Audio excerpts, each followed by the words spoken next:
maging handa. Bagamat palagi natin naririnig ay may mga kaakibang na damdamin na nararamdaman natin. Hindi ho para dakutin tayo, pero bahagi ho na kung saan ay makita natin na buhay natin sa daigdig na ito ay nabibilang. Sabi ako minsan, nakita na ay weather lang. Panahon. Pagkakataon na kung saan ay makita natin, pero maaaring mas bata pa. Kanina ako pagkatapos ng second mass, meron din ako business up.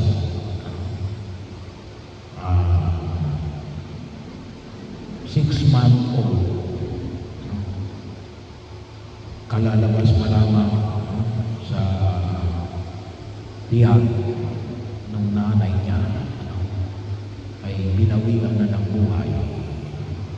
Ngayon sa harapan natin, si Christopher, bata pa rin, pero 47 years na.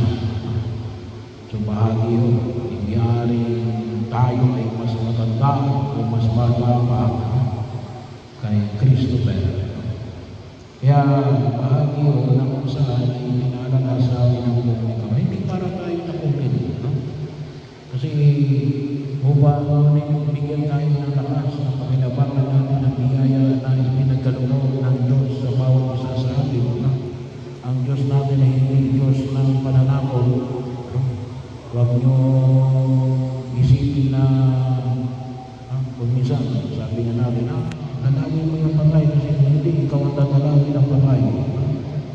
Well, mahalaga ako na tayo namalaw sa patay, pero sabi nga natin,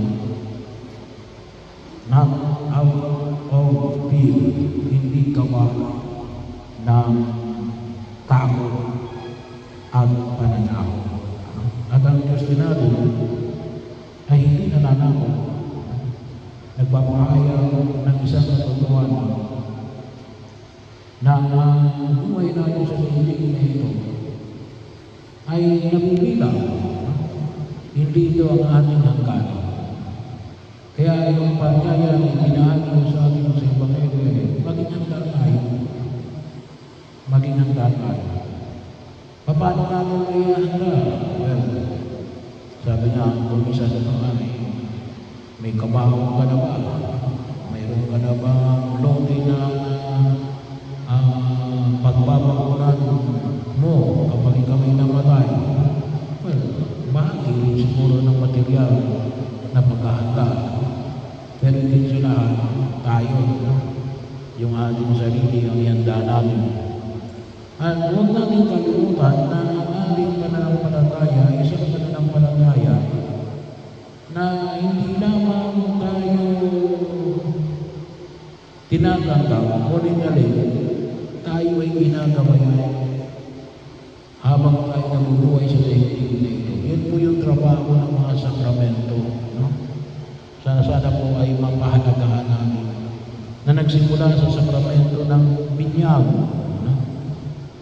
Kanina rin, may binibigyan din tayo kanina. May kinungkilan din. Isa umiyaya na binibigay ng kumpil, tamang pagpapasya. Hiningin din natin ng biyaya ng Diyos at tayong kabayan na ang Espiritu Santo sa mga desisyon sa pagkilos natin sa daigdig na ito.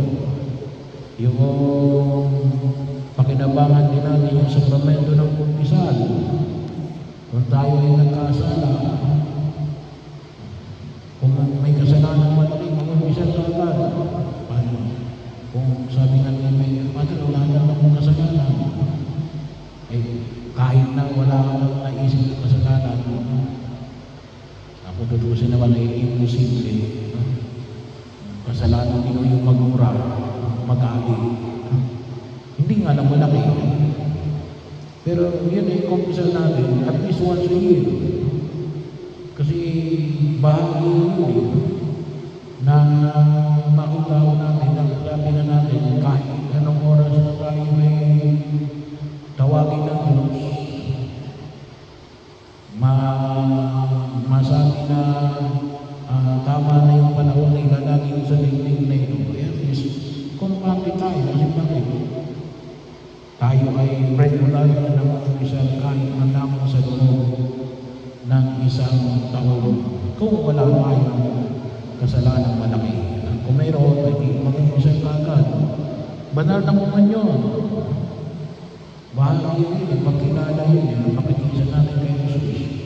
Sabi na natin, meron naman tayo nakapagkukuman yun, ay kapag tayo ay nakapag-umpisa din,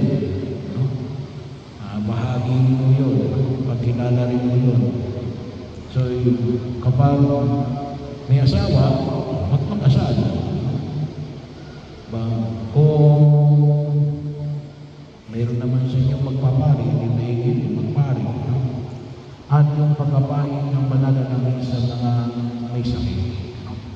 Yun naman ay mga kapatid namin na kapag po ay nasa panig na ng karamdaman, o kahit na siguro sabihin natin na yung mga taong pinagsabihin na ng mga doktor na may tanging na buhay, cancer, dialysis,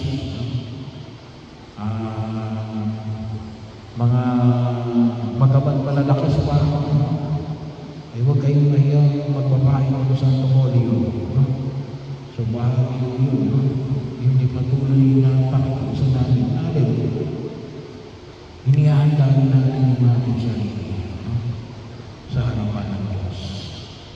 So ito po ay biyaya na kung saan ay makikita natin sa spiritual na patatayuan ng ating mga sakramento.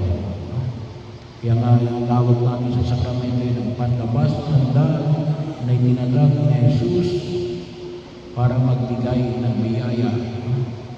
Para habang tayo tumatag sa daigdig na ito ay maging lakas natin. At higit sa lahat ay maging handa tayo.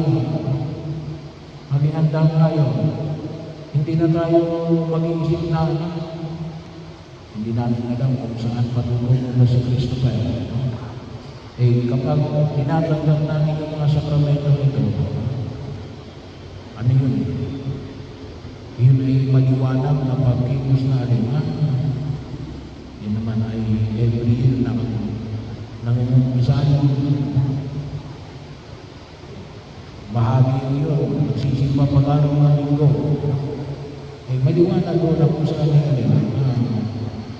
Inihanda niya rin yung mga kanyang sarili bilang tunay na tagasunod ng aming Panginoon Jesus Cristo. At sabi na ako, ay magkakaroon tayo ng katatagan ng kalooban. Na masabi natin na napagkat hindi natin sa akin kung kailan tayo mamamatay, kung paano tayo mamamatay.